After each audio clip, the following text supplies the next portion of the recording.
Parallel plate capacitor में आपने एक बड़ी अच्छी चीज़ देखी हुई है कि उसकी एक प्लेट जो होती है उस पर दो प्लेट्स होती हैं आमने सामने। उसकी एक प्लेट पर ऐसा पॉजिटिव चार्ज रहता है और दूसरी प्लेट पर नेगेटिव चार्ज रहता है। अब आप तो सभी बच्चे जानते हैं कि पॉजिटिव और नेगेटिव चार्ज एक दूसरे को अट्रैक्ट करता है, एक दूसरे को आकर्षित करता है। ये आपने पहले लेसन में पढ़ा हुआ है, that same charges repel each other but opposite charges attract each other. इस तरह से संधारित्र में जब हमने देखा कि उसकी एक प्लेट पर पॉजिटिव चार्ज होता है और दूसरी प्लेट पर नेगेटिव चार्ज होता है, जैसे कि मैं आपको बना के दिखाता हूं, याद दिला देता हूं। ये संधारित्र की पहली प्लेट है जिस पर हम चार्ज देते हैं, और ये संधारित्र की दूसरी प्लेट है जिसको पृथ्वी से जोड़ दिया जाता है, अर्थ कर देते हैं, उसे बॉडी कर देते हैं।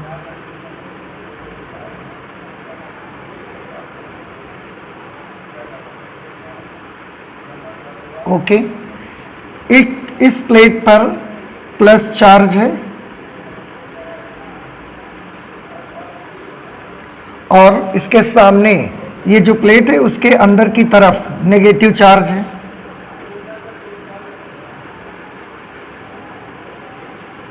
इस तरह से अगर इसके पास पॉजिटिव Q चार्ज है तो इसके पास नेगेटिव Q चार्ज है, और इस प्लेट के बाहर की तरफ जो प्लस चार्ज आता है अर्थ पे कनेक्ट कर देने की वजह से वो न्यूट्रलाइज हो जाता है, अर्थ से इलेक्ट्रॉन्स खींच लेता है और वो न्यूट्रलाइज हो जाता है। ये आपको पहले भी बताया जा चुका है कि अर्थ का जो पोटेंशियल है वो हम जीरो मानते हैं, जिसकी वजह से इसकी जो कैपेसिटी है वो इन्फिनिटी होती है। कैपेसिटी इन्फिनिटी होने का क्या मतलब है? कैपेसिटी इन्फिनिटी होने का मतलब आपको पहले ही बताया जा चुका है कि अगर अर्थ को आप चार्ज देंगे कि हम उसे चार्ज दे रहे हैं और उसका 1 वोल्ट इंक्रीज हो जाए, तो इसके लिए आपको उसे इन्फिनिटी चार्ज देना पड़ेगा।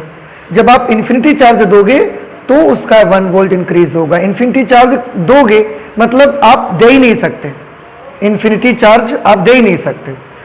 कहने का मतलब यूं कि कभी भी अर्थ को इतना चार्ज नहीं दिया जा सकता जिससे उसका हम केवल 1 वोल्ट राइज कर सकें। इम्पॉसिबल। इतना बड़ा साइज है अर्थ का, आप जितना भी चार्ज देते जाओगे पता नहीं कौन से कोने में चला जाता है, लेवल बढ़ता ही नहीं है उसका। ओके, अब this plate is positively charged, this plate is negatively charged. हम देख ये रहे हैं और पहले से आप जानते हैं कि प्लस और माइनस एक दूसरे को अट्रैक्ट करते हैं। So today we want to find that what is the attraction force between these two plates। अगर इस प्लेट पर प्लस है और इस प्लेट पर माइनस है, so obviously they will attract each other, and if they will attract each other then what will be the quantity of that attraction force। उस आकर्षण बल की मात्रा कितनी होगी जिससे ये दोनों एक दूसरे को आकर्षित करेंगे। This I want to study. Okay, तो हम लोग क्या पता लगाना चाहते हैं? क्या आर्टिकल रहेगा हमारा? संधारित्र की दोनों प्लेटों के बीच लगने वाला बल। कौन सा बल होगा? बल का नेचर कैसा है? आकर्षण। Because one plate is positively charged and other plate is negatively charged, so the force, so the nature of force is attraction. तो आर्टिकल बना लेते हैं, संधारित्र की दोनों प्लेटों के बीच लगने वाला वैद्युत आकर्षण बल। आप भी नोट कर सकते हैं इसे।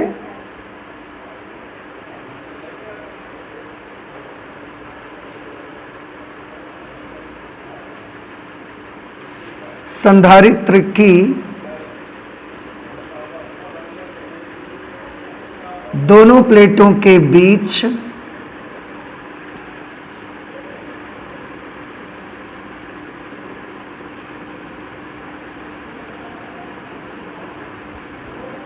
वैद्युत आकर्षण बल। ओके, देखिए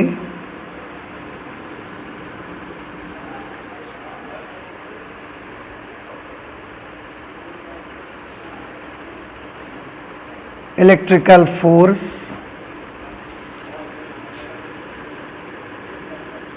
between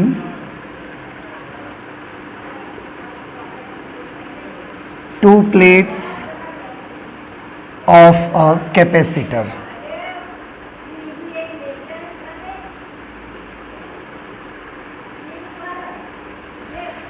इसका ये जो हमको बल निकालना है, इसके लिए हमारा प्रोसेस क्या रहेगा, हम क्या मतलब प्रक्रिया यूज करेंगे, वो मैं आपको बता देता हूं और उसके बाद उसको इसे कैलकुलेट करना बहुत आसान हो जाएगा।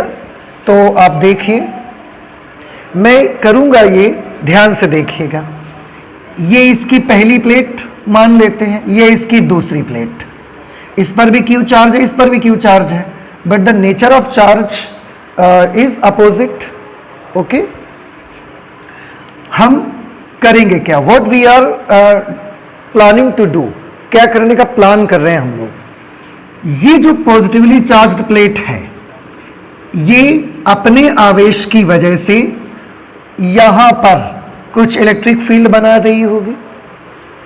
ये आवेशित प्लेट अपने चारों तरफ कुछ वैद्युत क्षेत्र बनाती है, उस वैद्युत क्षेत्र में ही तो ये क्यू चार्ज रखा हुआ है, और उस वैद्युत क्षेत्र में अगर क्यू चार्ज रखा है तो इलेक्ट्रिक फील्ड चार्ज पर क्या करता है, फोर्स लगाता है।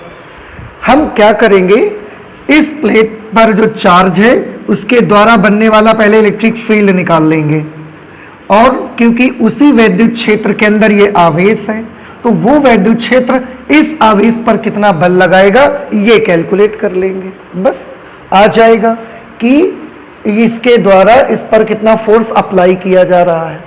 जितना फोर्स इसके द्वारा इस पर अप्लाई किया जाएगा, उतना ही फोर्स इसके द्वारा इस पर अप्लाई किया जाएगा। बस सिंपल सी चीज है। So this is our plan. एक बार फिर से सुनिए और फिर हम करना स्टार्ट करते हैं। क्या, एक प्लेट पर जो धनावेश है वो अपने चारों तरफ कितना वैद्युत क्षेत्र बनाता है, पहले वो कैलकुलेट कर लेंगे, और क्योंकि ये प्लेट इसके बहुत नजदीक है और इसके द्वारा बनाया गया जो वैद्युत क्षेत्र है वो चारों तरफ बनाया जाएगा, और उसी वैद्युत क्षेत्र में ही तो ये चार्ज आ जाएगा। अगर उसी वैद्युत क्षेत्र में ये चार्ज आ जाएगा तो उस वैद्युत क्षेत्र के द्वारा इस चार्ज पर कितना फोर्स लगेगा वो फोर्स हम कैलकुलेट करेंगे, और वही फोर्स हमारा electrical force between two plates of capacitor आ जाएगा। ठीक है, उसके लिए थोड़ा सा मान लेते हैं, माना कुछ चीजें हैं जिन्हें हम एज्यूम कर लेते हैं। माना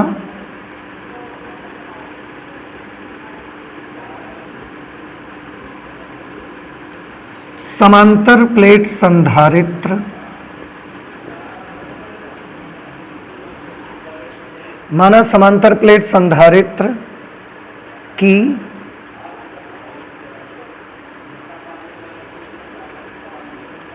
प्रत्येक प्लेट का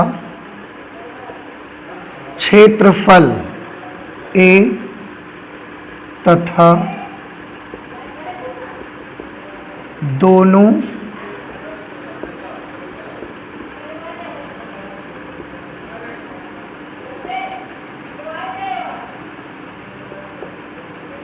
प्लेटों के बीच की दूरी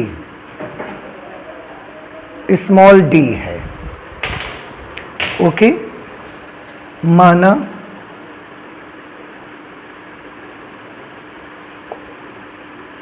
प्रत्येक प्लेट पर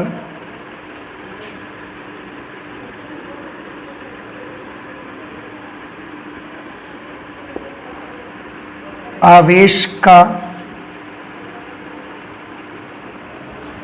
पृष्ठ घनत्व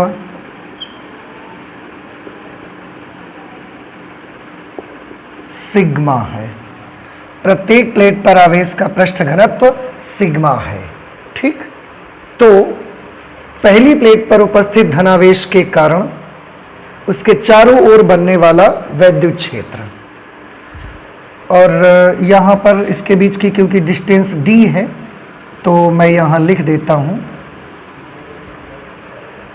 तब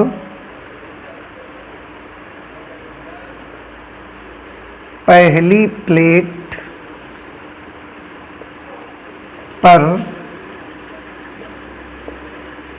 उपस्थित, तब पहली प्लेट पर उपस्थित धनावेश के कारण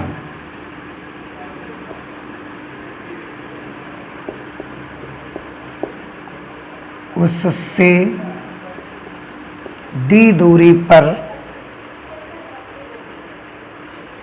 उत्पन्न वैद्युत क्षेत्र E इज इक्वल टू, देखें बेटा, इस प्लेट की वजह से इससे डी दूरी पर ये दूसरी प्लेट है, तो हम यहां पता लगाना चाहते हैं कि इस प्लेट की वजह से इससे डी दूरी पर जो स्पेस है वहां कितना इलेक्ट्रिक फील्ड बनेगा।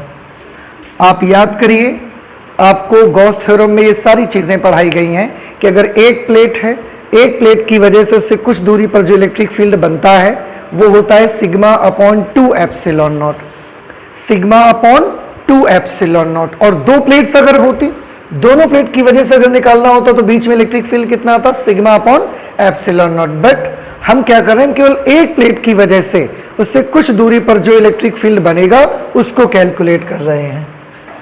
वैद्युत क्षेत्र E is equal to sigma upon 2 epsilon naught, ठीक है। अच्छा, सिग्मा की वैल्यू आप सभी जानते हैं, सिग्मा के बारे में पहले ही बता चुके हैं, प्रत्येक प्लेट पर आवेश का पृष्ठ घनत्व तो सिग्मा है। बट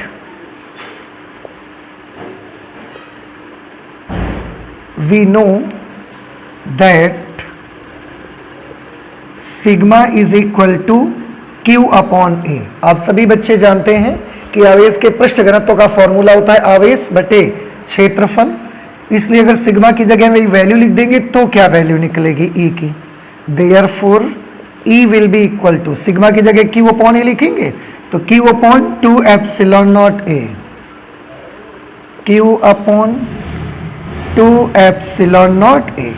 सिंबल्स का आपको मीनिंग मालूम है, Q है इस प्लेट पर आवेश की मात्रा, एप्सिलॉन नॉट निर्वात की विद्युतशीलता है और A है प्लेट का क्षेत्रफल, ठीक है।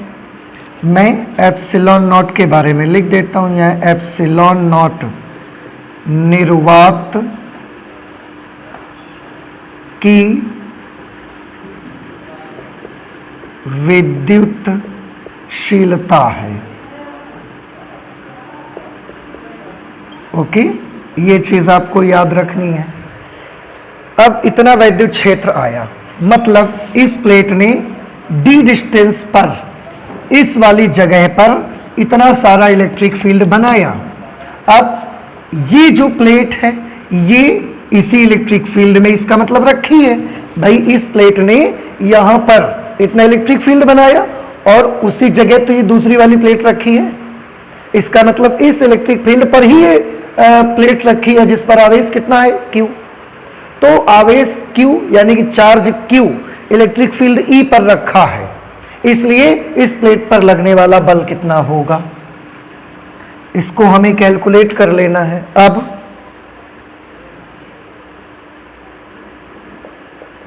क्योंकि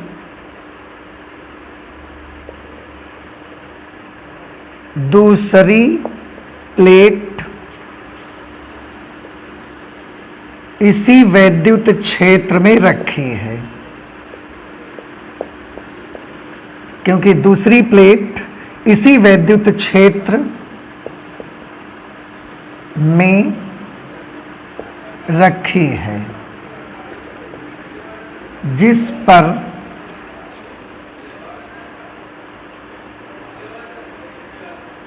-Q आवेश है, इसलिए इस वैद्युत क्षेत्र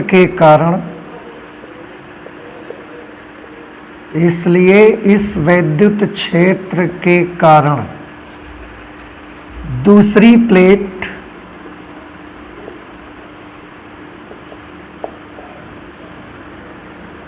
पर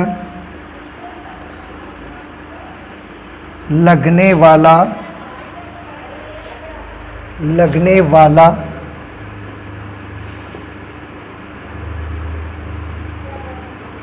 वैद्युत बल।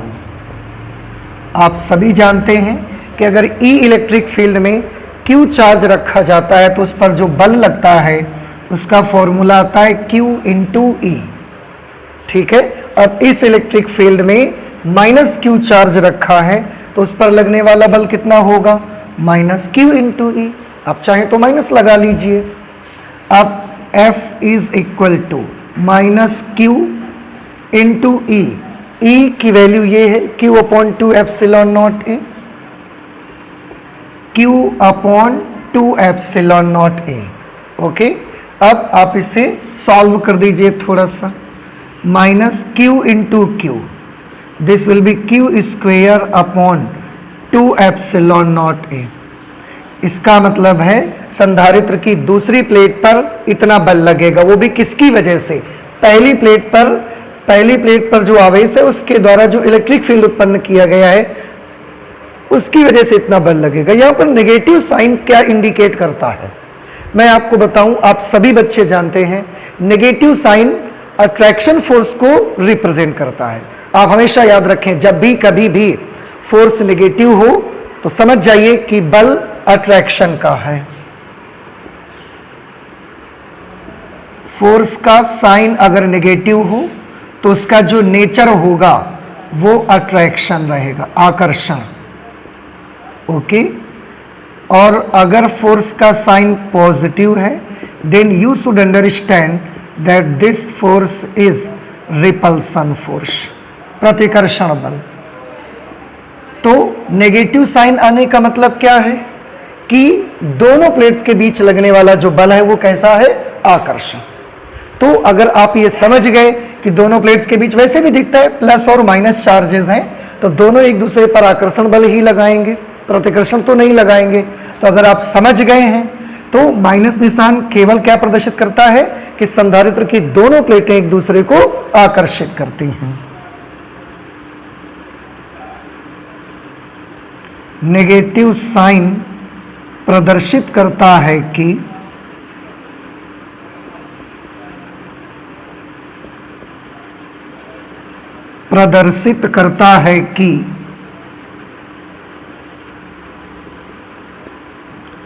समांतर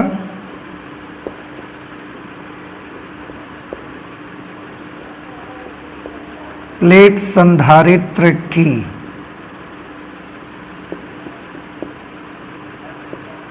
प्लेटों के बीच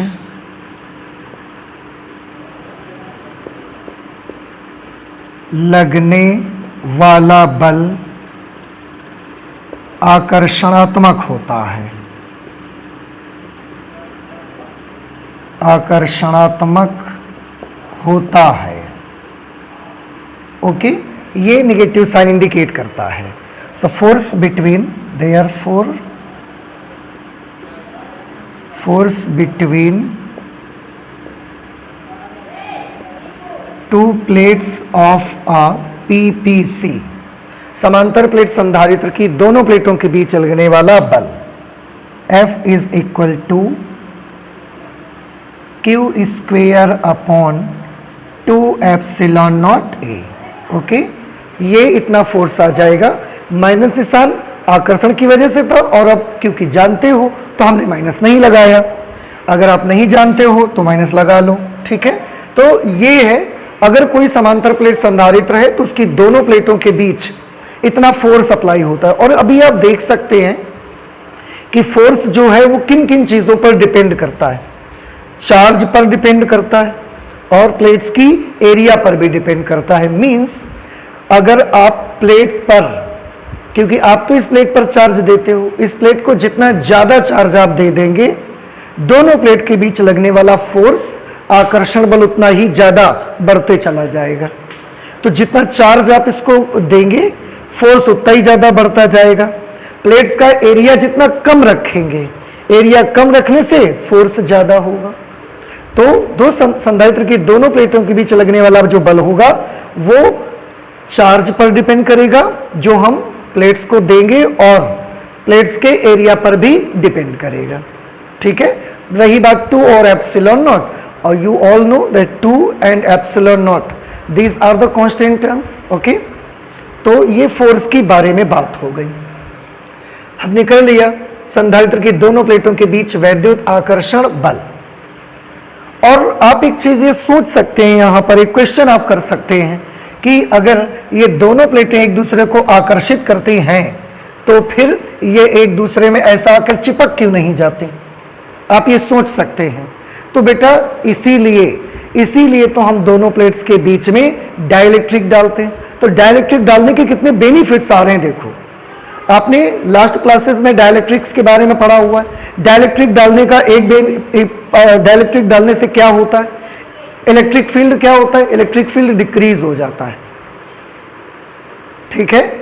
और वोल्टेज क्या होता है, वोल्टेज भी डिक्रीज हो जाता है, जिसकी वजह से कैपेसिटर का जो कैपेसिटेंस होता है वो इंक्रीज हो जाता है। और एक बेनिफिट और हमको दिख रहा है कि प्लेट्स के बीच डाइलेक्ट्रिक डाल देने से इनमें भले ही आकर्षण है लेकिन फिर ये एक दूसरे से ऐसा चिपक नहीं पाते। ये भी एक बेनिफिट आपको इसका मिलेगा डाइलेक्ट्रिक को इंसर्ट कराने का। ओके, तो ये हमने कर लिया संधारित्र की दोनों प्लेटों के बीच लगने वाला आकर्षण बल। आप प्लीज फॉर्मूला याद रखिए, Q²/2ε0A। ओके, अब इसके बाद हम ये करने वाले हैं कि संधारित्र में हम शुरू से ही बात कर रहे हैं, देखिए कि संधारित्र एक ऐसी डिवाइस है जिसमें हम इलेक्ट्रिकल एनर्जी को स्टोर करके रखना चाहते हैं। अब हम ये देखना चाहते हैं कि चार्ज तो हमने स्टोर किया, हम लगातार देख रहे हैं, लेकिन क्या इसमें इलेक्ट्रिकल एनर्जी स्टोर हुई, और अगर इलेक्ट्रिकल एनर्जी स्टोर हुई तो कितनी इलेक्ट्रिकल एनर्जी हमने स्टोर की, ये हम स्टडी करना चाहते हैं। आप प्लीज जल्दी से इसे नोट कर लीजिए, आगे हम और पढ़ाई करते हैं। ओके, नेक्स्ट आर्टिकल बेटा हमारा यहां पर है एनर्जी स्टोर्ड इन कैपेसिटर।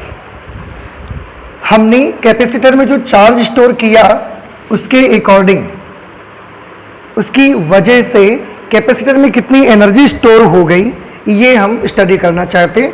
तो उसका एक फॉर्मूला है जिसको हम डिराइव करेंगे, and that is a very most important formula. आप सभी बच्चों को उसका डेरिवेशन बहुत अच्छे से रटा रहना चाहिए, ठीक है।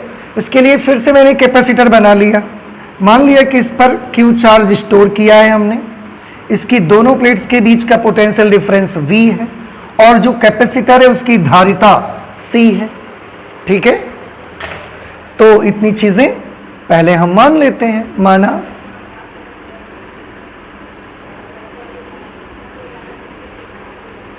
Charge stored is equal to Q, जो चार्ज हमने स्टोर किया है वो Q चार्ज है।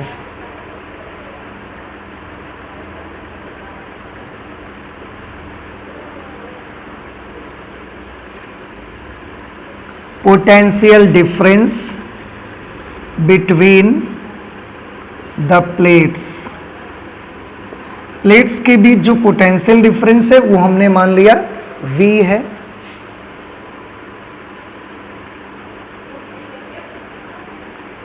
Capacitance of parallel plate capacitor is equal to C। इतनी चीजें हमने मान ली कि जो चार्ज हमने स्टोर किया वो Q है, दोनों प्लेट्स के बीच का पोटेंशियल डिफरेंस यानी कि विभवांतर V है, और धारिता कितनी है C। अब प्रोसेस सुनिए, पहले प्रोसेस सुनिए और उसके बाद हम बड़ी आसानी से एनर्जी का फॉर्मूला निकाल सकते हैं। देखिए, अब सभी बच्चे एक चीज बड़ी अच्छी से जानते हैं, energy means ability to do the work.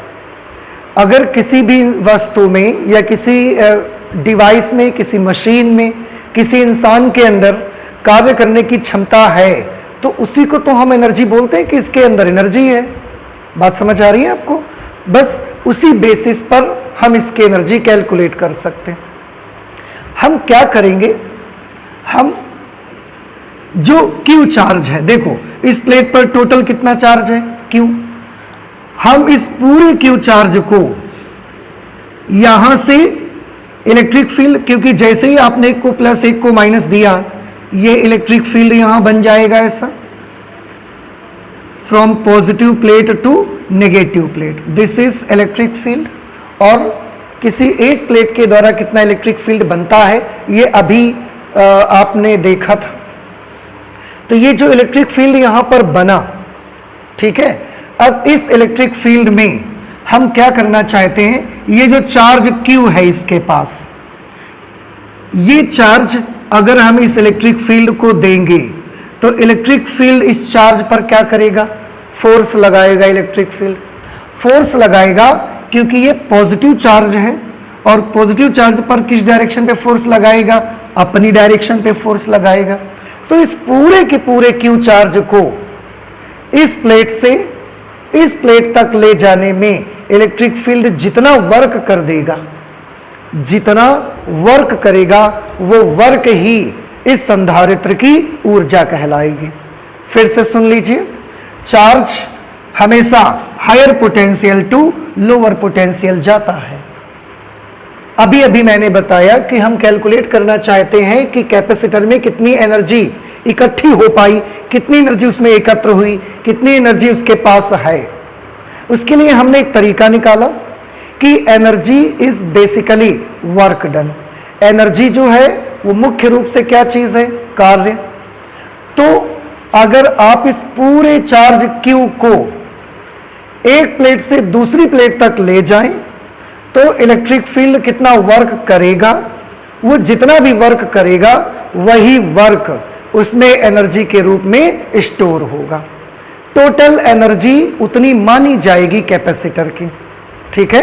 तो हम क्या करेंगे, अगर हम Q आवेश को एक प्लेट से दूसरी प्लेट तक ले जाने में वैद्युत क्षेत्र के द्वारा किया गया कार्य निकाल लेंगे तो संधारित्र में संचित ऊर्जा हमको मिल जाएगी, ठीक। बस यही हम करना चाहते हैं।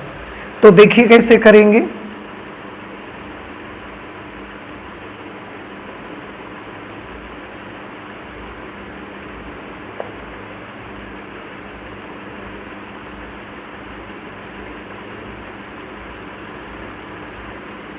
संधारित्र में संचित ऊर्जा इज इक्वल टू, संधारित्र में संचित ऊर्जा के लिए क्या निकालेंगे, Q आवेश को,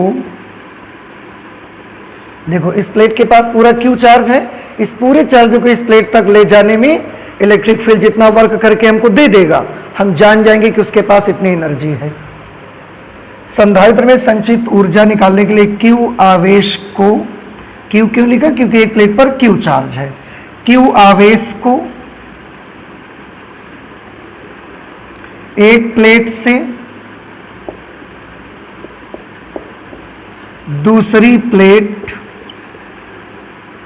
Q आवेश को एक प्लेट से दूसरी प्लेट तक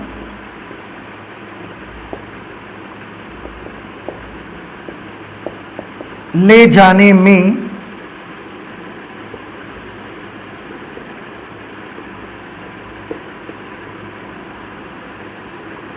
वैद्युत क्षेत्र द्वारा किया गया कार्य। कार्य का फॉर्मूला क्या होता है, आप सभी जानते हैं। कार्य का फॉर्मूला होता है बल गुणे विस्थापन। यहां से और यहां तक का डिस्टेंस बहुत बार पहले भी ये बात आ चुकी है, मान चुके हैं, स्मॉल d है। अब Q आवेश को एक प्लेट से दूसरी प्लेट तक ले जाने में वैद्युत क्षेत्र द्वारा किया गया कार्य, एनर्जी जो होगा वो वर्क डन के इक्वल होगा। और आवेश Q को एक प्लेट से दूसरी प्लेट तक ले जाने में कितना कार्य करना पड़ेगा, कार्य का फॉर्मूला सभी बच्चे जानते हैं, work is equal to force into displacement, बल गुणे विस्थापन। कार्य का फॉर्मूला सभी बच्चों को आता है। अब जो संधारित्र में एनर्जी संचित होगी उसको हम कैपिटल U से प्रदर्शित करेंगे, ठीक है। Force into displacement. अब अभी आपने देखा है कि फोर्स कितना लगता है एक प्लेट की अगर बात करें तो, अभी हमने कैलकुलेट भी किया था। एक प्लेट पर लगने वाला फोर्स था Q square upon 2 epsilon not into A। यही फोर्स का फॉर्मूला निकाला था अभी हमने। डिस्प्लेसमेंट, अगर चार्ज Q को इस प्लेट से इस प्लेट तक ले जाना पड़ेगा तो कितना विस्थापन करना पड़ेगा, यहां से यहां तक ले जाने में we will have to displace it distance by d। Small D. ओके, अब ये एनर्जी का फॉर्मूला हमको मिला। हम इसको थोड़ा सा और मॉडिफाई करना चाहते हैं। मॉडिफाई करके कैसे बनेगा? तो बड़ा सिंपल है, आप एक काम कर दीजिए, ये डी जो कि अंश में है इसके साथ आप इसके हर में इसको भेज दीजिए। देयरफॉर यू क्या बन जाएगा? आप देखें बेटा ध्यान से, ये हो जाएगा Q square upon 2 epsilon not A upon D. देखिए ध्यान से, क्यू स्क्वेयर तो लिखा रहने दिया, डी इसके साथ गुणा में है, इसके अपॉन में कर दिया। आप फिर ध्यान से देखें, बड़ी सिंपल सी मैथमेटिक्स है, आप जब चाहेंगे डी को पलट के फिर यहां भेज सकते हैं। तो अगर डी यहां का डी यहां जा सकता है तो फिर यहां का डी यहां भी तो आ सकता है, पलट के नीचे आ जाएगा। ये डी जब चाहोगे फिर यहां भेज दोगे, फिर यही चीज आपको मिल जाएगी। ठीक, लेकिन ऐसा करने से एक चीज इस फॉर्मूले में दिख रही है, उससे देखें। But epsilon not A upon D, क्या आप इसको पहचानते हैं? Epsilon not A upon D, epsilon not A upon D जो है वो समांतर प्लेट संधारित्र की धारिता है। याद करें बेटा, जिस समय समांतर प्लेट संधारित्र की प्लेटों के बीच एयर या वैक्यूम होता है, उस समय धारिता का यह सूत्र आता है। तो ये समांतर प्लेट संधारित्र की धारिता,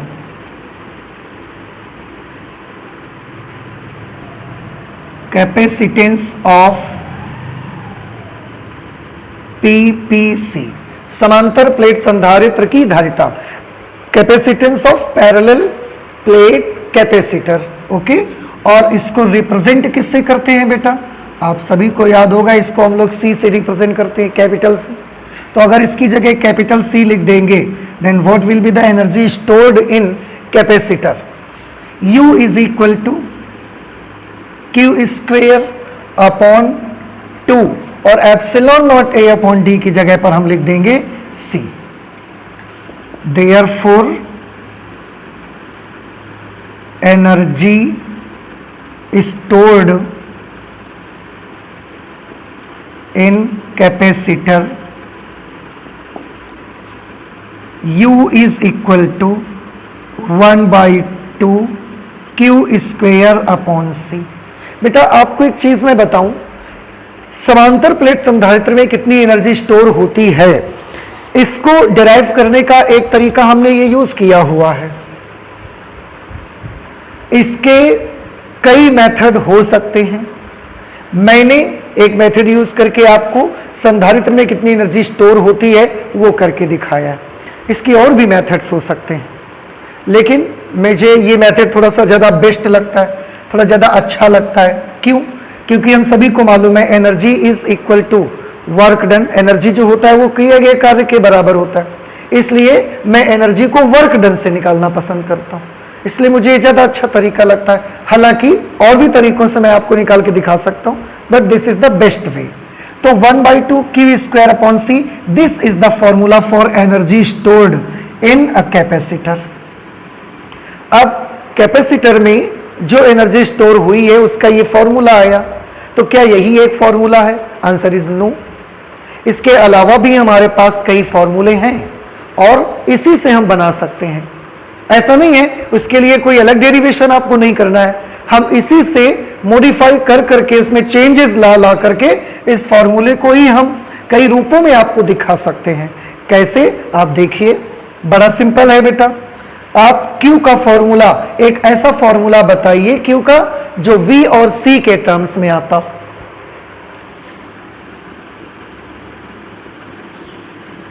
we know Q is equal to CV, आपने पढ़ा हुआ है।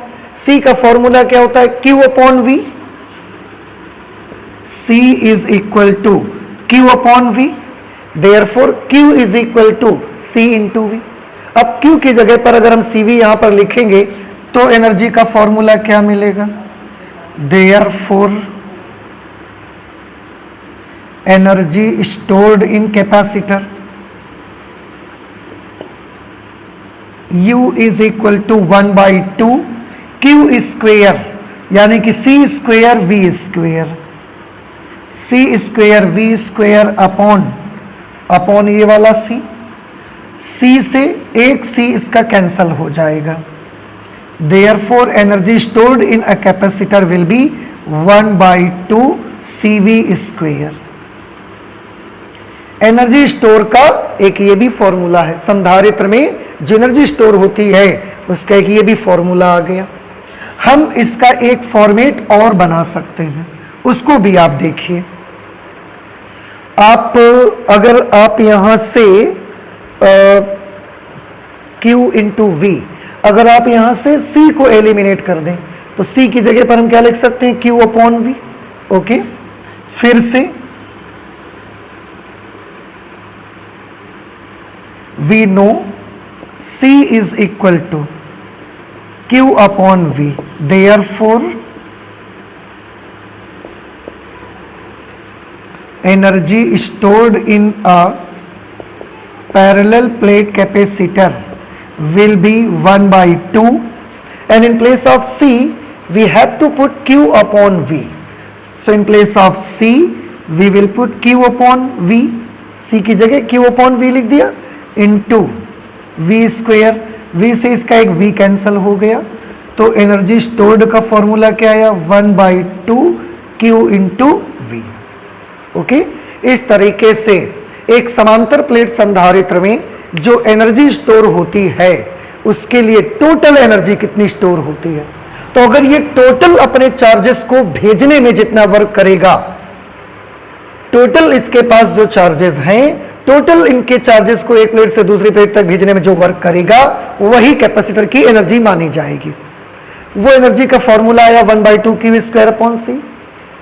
उसी का एक फॉर्मेट 1/2 CV स्क्वायर भी होता है, उसी का एक फॉर्मेट है 1/2 Q into V. So these three are the formula for energy stored in capacitor. इतनी एनर्जी कैपेसिटर में स्टोर होती है। ये Q और C के टर्म्स में फॉर्मूला है, ये C और V के टर्म्स में फॉर्मूला है, ये Q और V के टर्म्स में फॉर्मूला है। अब आपके न्यूमेरिकल्स में जब इसको आप यूज करेंगे तो जो आपको क्वांटिटीज दी जाती हैं, according to your given quantities you will have to find out your answer. Okay, तो आप प्लीज इससे नोट कर लें। आई होप कि ये चीज आपको समझ में आ गई है, तो आप जल्दी से इससे नोट करें। इसके बाद एक छोटा सा आर्टिकल आता है इसमें ऊर्जा घनत्व का, एनर्जी डेंसिटी, उसको हम लोग स्टडी करते हैं। ठीक है, जल्दी से नोट कर लें बेटा इसे। तो अभी हमने ये पढ़ा कि कैपेसिटर के अंदर कितनी एनर्जी स्टोर होती है, और उसके लिए हमने क्या तरीका यूज किया कि कैपेसिटर की एक प्लेट के पास जितना भी टोटल चार्ज है, उस पूरे चार्ज को एक प्लेट से दूसरी प्लेट तक जाने में जितना वर्क करना पड़ेगा, ले जाने में जितना वर्क करना पड़ेगा इलेक्ट्रिक फील्ड को, वही उस कैपेसिटर की एनर्जी मानी जाएगी। तो एनर्जी स्टोर्ड इन कैपेसिटर, हमने उसका एक सिंबल बनाया कैपिटल यू। याद रखिएगा, किसी भी संधारित्र में संचित ऊर्जा के लिए हम जो सिंबल यूज करते हैं वो कैपिटल यू यूज करते हैं। ओके, अच्छा, इसके हमने अभी अभी 3 फॉर्मूले बनाए। एक फॉर्मूला बनाया 1/2 Q इंटू वी, ये भी एक एनर्जी का फॉर्मूला है। एक फॉर्मूला हमने बनाया 1/2 Q square upon C.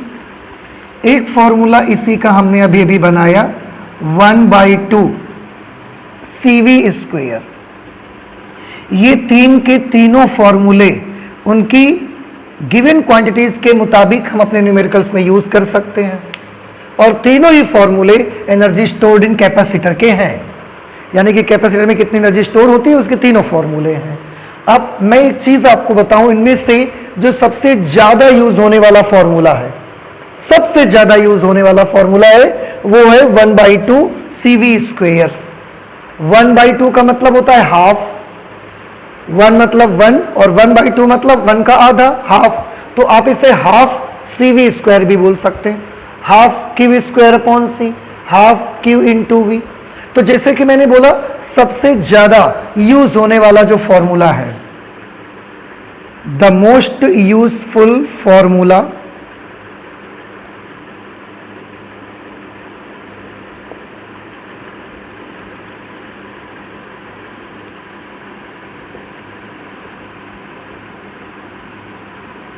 for energy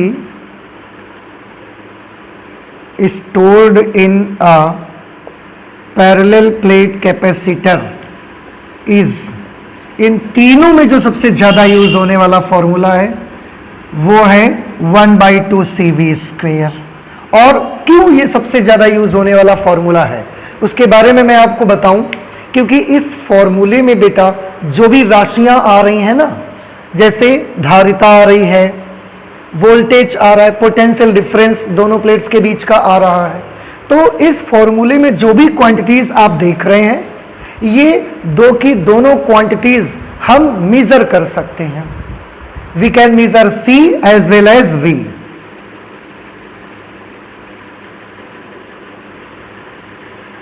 We can measure C as well as V। हम C और V दोनों को मेजर कर सकते हैं। C क्या चीज है? C है संधारित्र की धारिता, और समांतर प्लेट संधारित्र की धारिता का फॉर्मूला क्या होता है? Epsilon naught A upon D। तो अगर हमने समांतर प्लेट संधारित्र की प्लेट का क्षेत्रफल नाप लिया, अगर हमने दोनों प्लेट्स के बीच की दूरी नाप ली, तो हम धारिता नाप सकते हैं, क्योंकि इसका फॉर्मूला है epsilon naught A upon D। तो हम प्लेट का क्षेत्रफल नाप सकते हैं, लंबाई चौड़ाई नाप सकते हैं। अगर आयताकार होगी, वृत्ताकार होगी तो त्रिज्या नाप के हम उसका क्षेत्रफल निकाल सकते हैं, तो एरिया निकाल सकते हैं। दोनों प्लेट्स के बीच के डिस्टेंस को भी मेजर कर सकते हैं, इसलिए हम कैपेसिटेंस को मेजर कर सकते हैं। रहा पोटेंशियल डिफरेंस, तो दोनों प्लेट्स के बीच में हम एक वोल्टमीटर लगाएंगे और दोनों प्लेट्स के बीच का पोटेंशियल डिफरेंस मेजर होके आएगा। दो बिंदुओं के बीच का विभवांतर नापने के लिए कौन सी डिवाइस यूज करेंगे? वोल्टमीटर। वोल्टमीटर। और किसी सर्किट में करंट को फ्लो करने के लिए, करंट को मेजर करने के लिए अमीटर। ये हम जब करंट इलेक्ट्रिसिटी पढ़ेंगे ना उस समय फिर से आपको बताएंगे। फिलहाल मैं ये बताना चाहता हूं कि ये फॉर्मूला सबसे ज्यादा यूजफुल इसलिए है क्योंकि इसमें जो दो क्वांटिटीज आ रही हैं हम उन दो की दोनों राशियों को मेजर कर सकते हैं, दो की दोनों राशियों को हम नाप सकते हैं, इसलिए हम एनर्जी मेजर कर सकते हैं, कैलकुलेट कर लेंगे। लेकिन ये जो आप देख रहे हैं, एक फॉर्मूला ये देख रहे हैं एनर्जी का, एक फॉर्मूला ये देख रहे हैं, इसमें जो क्वांटिटी Q आ रही है, Q जो आप देख रहे हैं, किसी प्लेट को हम चार्ज देते हैं लेकिन हमने प्लेट को कितना चार्ज दिया है हम इसको नाप नहीं सकते, मेजर नहीं कर सकते, हम उसे कैलकुलेट कर सकते हैं। देखिए किसी भी प्लेट को जितना चार्ज हम देंगे हम उसे मेजर नहीं कर सकते, हम उसे नाप नहीं सकते, हम उसे केवल क्या कर सकते हैं? कैलकुलेट कर सकते हैं। इसलिए चार्ज इन दोनों में आ जाता है जिसे हम मेजर नहीं कर सकते, इसलिए ये फॉर्मूला उतना ज्यादा यूज नहीं होते हैं। लेकिन इसमें आई हुई दोनों क्वांटिटीज क्योंकि हम मेजर कर सकते हैं, हम नाप सकते हैं, इसलिए this formula for energy stored in a capacitor is a very useful formula, is a very versatile formula. तो आपको इसे फॉर्मूले को बहुत याद रखना है, ठीक है। और एक चीज देखिए, एनर्जी आपको याद होगा, काइनेटिक एनर्जी का एक फॉर्मूला पढ़ा था, half m into V square, 1/2 mass into velocity square. आप देखें 1/2 CV स्क्वेयर। आप साइंस में एनर्जी के बहुत फॉर्मूले पढ़ेंगे, 50 जगह आपको फॉर्मूले मिलेंगे, लेकिन हर जगह एनर्जी के फॉर्मूले का जो एक फॉर्मेट होगा वो फॉर्मेट करीब करीब ऐसा ही मिलेगा आपको। Half mv square, half CV square, half kx square आपने पढ़ा है। अगर स्प्रिंग को हम दबाते हैं और दबा करके उसको छोटा कर देते हैं तो उसमें कितनी एनर्जी स्टोर हो जाती है, उस स्प्रिंग का भी फॉर्मूला हमने पढ़ा है हाफ kx स्क्वेयर, वो भी लगभग इसी फॉर्मेट का है। तो half CV square is the most useful formula for energy stored in a parallel plate capacitor. Okay, अच्छा, हमको ये पता चल गया कि संधारित्र में इतनी सारी एनर्जी स्टोर होती है। एनर्जी से रिलेटेड एक बहुत ही बढ़िया आर्टिकल हमारे पास और है जिसे हम बोलते हैं संधारित्र की ऊर्जा घनत्व, समांतर प्लेट संधारित्र का ऊर्जा घनत्व।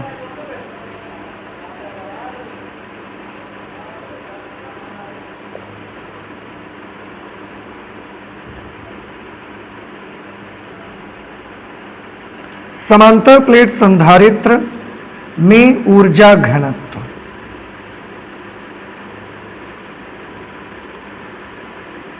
समांतर प्लेट संधारित्र में ऊर्जा घनत्व। ऊर्जा घनत्व को एनर्जी डेंसिटी कहा जाता है। Energy density.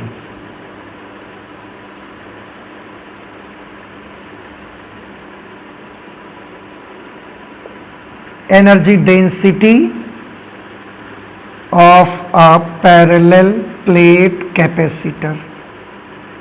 सबसे पहले तो मैं ये बताना चाहूंगा कि एनर्जी डेंसिटी आखिर कहते किसको हैं। एनर्जी डेंसिटी या ऊर्जा घनत्व जो होता है बेटा,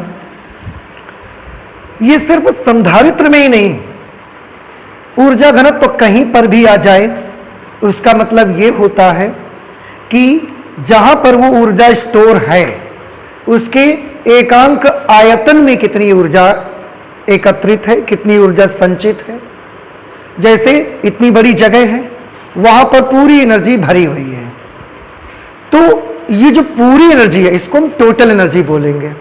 लेकिन उस जगह पर एक वॉल्यूम में, एक आयतन में जितनी एनर्जी भरी होगी, एकांक आयतन में, उस एनर्जी को हम बोलेंगे कि ये उस जगह का क्या है, ऊर्जा घनत्व है। तो ऊर्जा घनत्व हमको क्या बताता है, किसी स्थान पर एकांक आयतन में जितनी ऊर्जा एकत्रित होती है, एकांक आयतन में जितनी ऊर्जा स्टोर होती है, जितनी ऊर्जा संचित होती है, उसे हम बोलते हैं ऊर्जा घनत्व। तो समांतर प्लेट संधारित्र में ऊर्जा घनत्व बड़ा सिंपल है। समांतर प्लेट संधारित्र की या समांतर प्लेट संधारित्र में एकांक आयतन में जितनी भी ऊर्जा संचित होती है उसे हम समांतर प्लेट संधारित्र का ऊर्जा घनत्व कहते हैं। बस इतना सा है। लेकिन मैं फिर से आपको बता दूं, ऊर्जा घनत्व सिर्फ संधारित्र के लिए नहीं बना है। ऊर्जा घनत्व उस हर जगह के लिए बना हुआ है जहां पर एनर्जी स्टोर होती है। और ऊर्जा घनत्व कहते किसको हैं, तो आंसर है किसी भी स्थान पर एकांक आयतन में 1 मीटर क्यूब वॉल्यूम में जितनी एनर्जी भरी रहती है उसको हम बोलते हैं उसका ऊर्जा घनत्व। तो हम चाहें तो ऊर्जा घनत्व को एक लाइन में डिफाइन कर सकते हैं, शब्दों में नोट कर लेते हैं। यहां लिखेंगे संधारित्र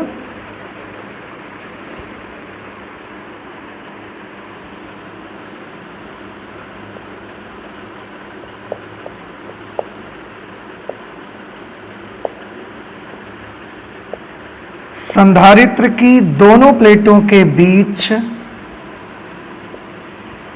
संधारित्र की दोनों प्लेटों के बीच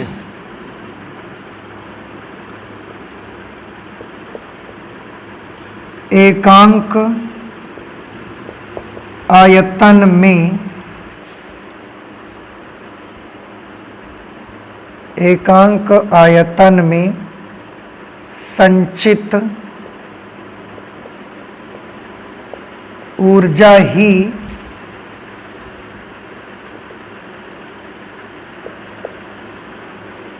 संधारित्र का ऊर्जा घनत्व कहलाती है।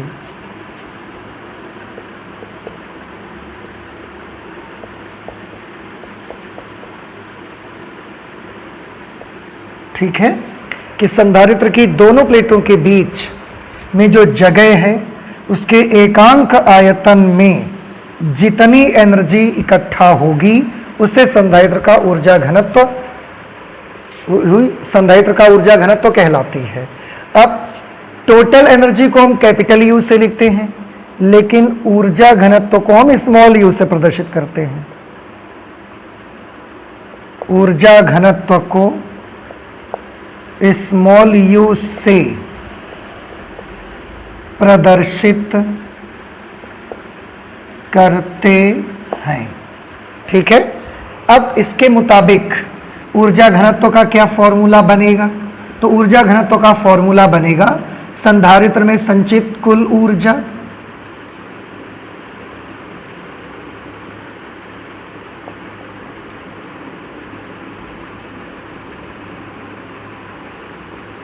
संधारित्र में संचित कुल ऊर्जा अपॉन संधारित्र का आयतन।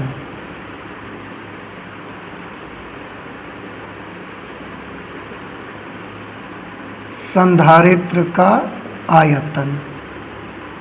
और ये तो बड़ा सिंपल है बेटा, अगर पूरे आयतन में इतनी एनर्जी स्टोर होती है तो एक आयतन में कितनी एनर्जी स्टोर होगी, उसके लिए संधारित्र के आयतन से कुल ऊर्जा में डिवाइड करना पड़ेगा। अब small u is equal to, कुल ऊर्जा को हम कैपिटल U से लिखते हैं और आयतन को आप आयतन ही लिख लो, बाद में हम रख देंगे इसकी वैल्यू। U का फॉर्मूला क्या होगा, 1/2 CV स्क्वायर। U का फॉर्मूला हमने 1/2 CV स्क्वायर ले लिया। आयतन, संधारित्र के बीच में जो जगह है उसका वॉल्यूम कितना होगा, आयतन कितना होगा। देखिए बेटा, आयतन का एक सबसे फेमस और ज्यादा यूज होने वाला फॉर्मूला आप लोगों ने पढ़ा हुआ है, आधार का क्षेत्रफल गुणे ऊंचाई। आयतन का एक फॉर्मूला आपने पढ़ा हुआ है, आधार का क्षेत्रफल गुणे ऊंचाई। ये एक फॉर्मूला पढ़ा गया है। यही चीज आप संधारित्र के बारे में थोड़ा सा सोचिए। एक प्लेट संधारित्र की ये है, एक प्लेट ये है, दोनों प्लेट्स का अपना अपना कुछ एरिया है। अगर हम इसको ऐसे के बजाय ऐसे रख दें, अब आप देखें आधार क्या बन गई, एक प्लेट आधार बन गई, और ऊंचाई का मतलब दोनों प्लेटों के बीच की दूरी। समझ रहे हैं ना। ऐसा जो संधारित्र था, ऐसा जो कैपेसिटर है, उसको आप ऐसा कर लो और अब आप आयतन बड़ी आसानी से निकाल सकते हो। कैसे, आधार के क्षेत्रफल के लिए एक प्लेट का क्षेत्रफल ले लो और ऊंचाई के लिए क्या ले लो, दोनों प्लेट्स के बीच का डिस्टेंस ले लो। ठीक, तो आयतन के लिए आधार का क्षेत्रफल यानी कि एक प्लेट का क्षेत्रफल a और ऊंचाई के लिए दोनों प्लेट्स के बीच की डिस्टेंस d ले लेते। ठीक है, अब और देखिए 1/2। आप सभी बच्चों को याद होगा ये C जो है वो समांतर प्लेट संधारित्र की धारिता का सूत्र है। अगर धारिता का फॉर्मूला लगाओगे तो क्या फॉर्मूला बनेगा, फॉर्मूला होता था K epsilon naught A upon D। यही तो फॉर्मूला आता तो समांतर प्लेट संधारित्र की धारिता का। उस वक्त जब समांतर प्लेट संधारित्र की दोनों प्लेटों के बीच के परावैद्युतांक का पदार्थ भरा होगा, उस समय यह सूत्र आएगा। V का फॉर्मूला आप ये भी जानते हैं। V का फॉर्मूला होता है बेटा, जैसे आपने फॉर्मूला पढ़ा E is equal to V upon D, तो V का फॉर्मूला क्या बन जाएगा, E into D. Electric field में अगर हम डिस्टेंस से मल्टीप्लाई कर देंगे तो दोनों प्लेट्स के बीच का पोटेंशियल डिफरेंस मिल जाएगा। तो V की जगह पर हम लिख देंगे E into D. E into D लिखेंगे और उसका स्क्वायर भी तो लगाना पड़ेगा। अपॉन में कौन है, देखो अपॉन में A इंटू डी है। इसे कैलकुलेट कर लीजिए। U is equal to 1/2 K epsilon naught. देखो A से बेटा इसका एक A कैंसिल कर सकते हैं हम, तो ये हो गया K epsilon naught E square into D square upon D square. D into D, D square हो जाएगा, डी स्क्वेयर से डी स्क्वेयर कैंसिल हो गया। U is equal to 1/2 K epsilon naught E square. ये आ गया ऊर्जा घनत्व का फॉर्मूला। लेकिन याद रहे कब, जब दोनों संधारित्र की प्लेटों के बीच परावैद्युत पदार्थ भरा हुआ है और उसका परावैद्युतांक K है। बाई चांस ये मान लें कि अगर दोनों प्लेटों के बीच परावैद्युत पदार्थ नहीं भरा, एयर है, तो क्या होगा, for air K is equal to 1। Air के लिए K की वैल्यू 1 होती है, एयर या वैक्यूम के लिए। फॉर एयर और वैक्यूम, फॉर एयर और vacuum K is equal to 1। Therefore U is equal to 1/2 वायु या निर्वात अगर होगा संधारित्र की प्लेटों के बीच तो K1 हो जाएगा, और जब K1 हो जाएगा तो ऊर्जा घनत्व का फॉर्मूला आ जाएगा epsilon not into E square. तो ऊर्जा घनत्व के ये दो फॉर्मूले बनाए, एक उस समय जब संधारित्र की प्लेटों के बीच K परावैद्युतांक वाला परावैद्युत पदार्थ भरा हुआ है, और एक उस समय फॉर्मूला जब समांतर प्लेट संधारित्र की प्लेटों के बीच परावैद्युत पदार्थ नहीं है बल्कि एयर या निर्वात है, उस समय ये फॉर्मूला यूज करेंगे एनर्जी डेंसिटी का, और अगर परावैद्युत पदार्थ है तो ये फॉर्मूला एनर्जी डेंसिटी का आप प्रयोग करेंगे। ठीक है, so this is the formula for energy density. अब एक छोटी सी चीज इसमें आती है, जैसे यहां पर एनर्जी का भी फॉर्मूला था, अगर ये फॉर्मूले उस समय के हैं जब कि समांतर प्लेट संधारित्र की प्लेटों के बीच कुछ नहीं भरा, यानी कि एयर या वैक्यूम है, लेकिन अगर हम K परावैद्युतांक वाला एक परावैद्युत पदार्थ भर दें तो धारिता K गुना बढ़ जाएगी। उस समय कुल एनर्जी का फॉर्मूला क्या होगा? उस समय कुल एनर्जी का फॉर्मूला कुछ इस तरीके का हो जाएगा, विथ डाई इलेक्ट्रिक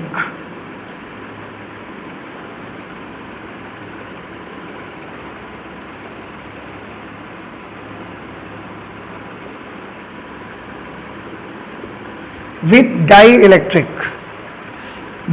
इलेक्ट्रिक के साथ, यानी कि परावैद्युत पदार्थ के साथ में, अर्थात परावैद्युत पदार्थ अगर हम भर दें तो कुल एनर्जी का फॉर्मूला होगा 1/2 K इंटू CV स्क्वेयर। ठीक है, तब कुल एनर्जी का ये फॉर्मूला बन जाएगा, क्योंकि उस समय धारिता K गुना बढ़ जाएगी। ठीक है, तो ये आपको थोड़ा सा दिमाग में रखना है, या एनर्जी डेंसिटी से ही आप बना सकते हैं, तो आप इसे रहने दीजिए। फिर समझ में तो आपको आ ही गया है कि परावैद्युत पदार्थ भर देने से जो धारिता होती है वो K गुना इंक्रीज हो जाती है। ठीक है, अब एक छोटा सा क्वेश्चन यहाँ पर उमड़ता है, बार बार हम लोग एनर्जी का जिक्र कर रहे हैं उतनी देर से, तो एक छोटा सा क्वेश्चन ये उमड़ता है कि अगर संधारित्र में एनर्जी स्टोर होती है तो संधारित्र में एनर्जी किस जगह स्टोर होती है? क्या दोनों प्लेट्स में से किसी प्लेट पर स्टोर होती है? संधारित्र के बाहर यहां स्टोर होती है? संधारित्र के बीच में स्टोर होती है? आखिरकार संधारित्र के पास जो इतनी एनर्जी रहती है वो कहां रहती है? Where the energy stored in capacitor store, energy जो कैपेसिटर में होती है वो कहाँ स्टोर रहती है? तो ये क्वेश्चन आता है। तो मैं आपको बता दूं एक छोटी सी चीज, बड़ा इंपॉर्टेंट पार्ट है, आप ध्यान से देखिएगा। एनर्जी डेंसिटी का फॉर्मूला क्या मिला आपको? 1/2 एप्सिलॉन नॉट ई स्क्वायर। 1/2 और एप्सिलॉन नॉट ये दोनों ही क्या है? कांस्टेंट टर्म है। ई इलेक्ट्रिक फील्ड है, इसका मतलब साफ है कि एनर्जी डेंसिटी के फॉर्मूले में ई आता है, मतलब संधारित्र में जो एनर्जी संचित होती है वो वैद्युत क्षेत्र में होती है। और वैद्युत क्षेत्र कहां होता है? वैद्युत क्षेत्र दोनों प्लेटों के बीच में होता है। समझ आया? तो समांतर प्लेट संधारित्र की ऊर्जा उसकी दोनों प्लेटों के बीच उपस्थित वैद्युत क्षेत्र में होती है। यह हम नोट कर सकते हैं। समांतर प्लेट संधारित्र की ऊर्जा उसकी दोनों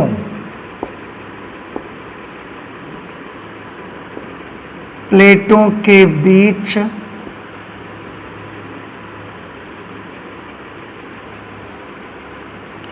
समांतर प्लेट संधारित्र की ऊर्जा उसकी दोनों प्लेटों के बीच उपस्थित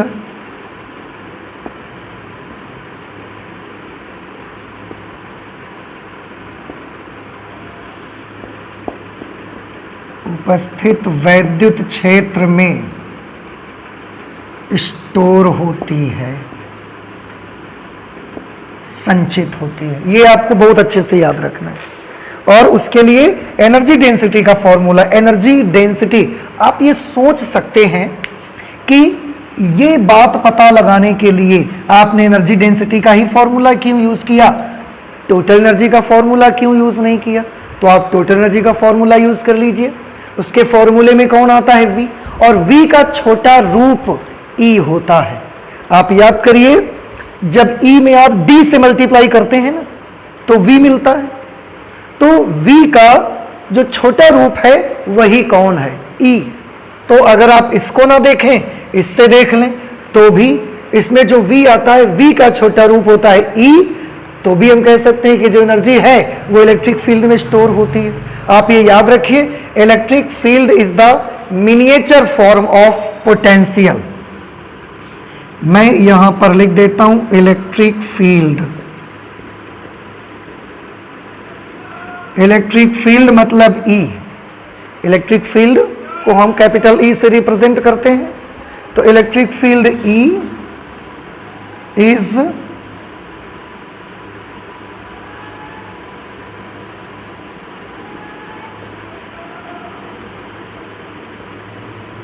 miniature form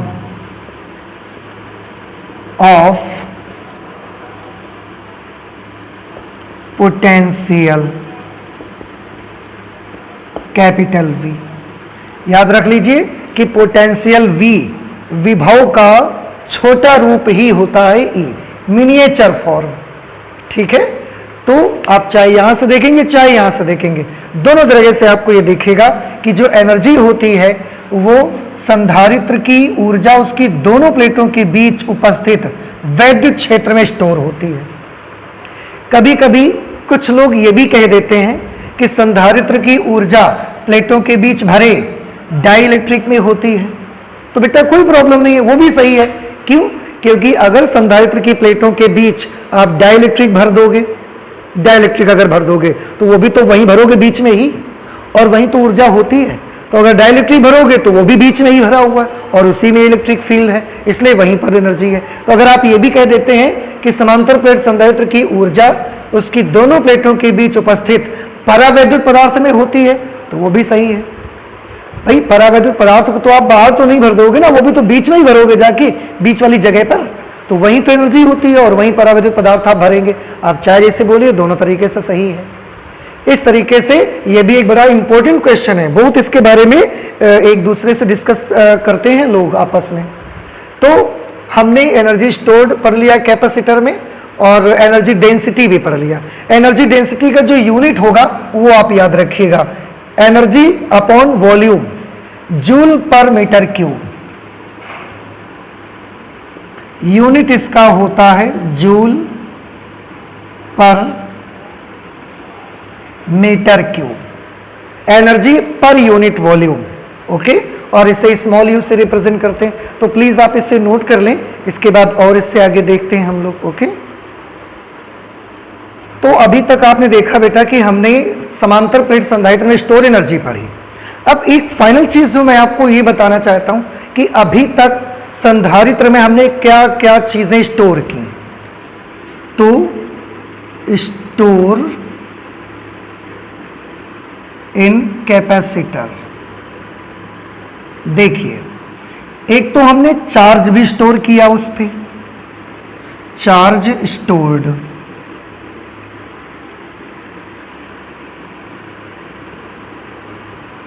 कितना चार्ज हमने स्टोर किया? तो चार्ज का फॉर्मूला होता है C इंटू वी। ओके, अगर आप इसमें C की वैल्यू लिख दो, पैरेलल प्लेट कैपेसिटर का धारिता का फॉर्मूला आप जानते ही हो, C की अगर वैल्यू लिख दोगे K epsilon naught A upon D into V, इतना आपने चार्ज स्टोर किया है। एनर्जी स्टोर्ड,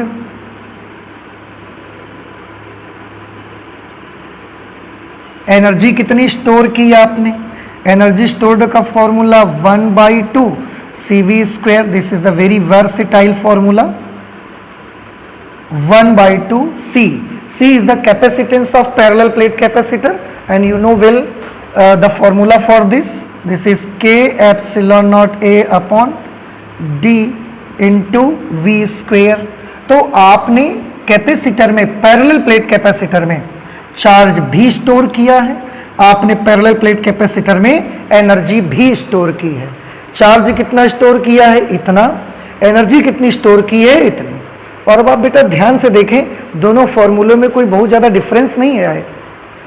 आप दोनों को ध्यान से देखें, इसमें v है, एनर्जी में बस v² है, इसमें 1/2 है, चार्ज में 1/2 नहीं है। तो जो चार्ज और जो एनर्जी आपने स्टोर की, वो इतना चार्ज और इतनी एनर्जी आपने कैपेसिटर में स्टोर की हुई है। ठीक है, आई होप कि ये सारी चीजें समझ में आ गई। तो ये था आज हमने जो स्टडी किया, मेन हमारा आर्टिकल ये हमने देखा कि संधारित्र की दोनों प्लेटें एक दूसरे पर कितना फोर्स अप्लाई करती हैं। उसके बाद हमने देखा कि संधारित्र की दोनों प्लेटों के बीच एनर्जी कितनी स्टोर होती है, कितना चार्ज स्टोर होता है, एनर्जी कहाँ रहती है, एनर्जी डेंसिटी कितनी होती है, वगैरह वगैरह चीजें। और एक चीज जो मैंने अलग से आपको बताई, that electric field is the miniature form of potential. तो ये अभी आपको याद रखना है, पोटेंशियल का छोटा रूप है ई, क्योंकि जब आप ई में डी से मल्टीप्लाई करते हो तो वी मिल जाता है आपको, तो वी का छोटा रूप ई होता है। आई होप कि आज की पूरी बातें आप समझ पाए, तो प्लीज आप इसे नोट कर लीजिएगा। आज हम लोग फिजिक्स में इतना ही रखते हैं, आगे और भी बड़ी बढ़िया चीजें लेकर आएंगे, लेकिन नेक्स्ट क्लास में अब उन्हें हम स्टडी करेंगे। ओके, तो चलते हैं, मिलते हैं नेक्स्ट क्लास पे। Thank you.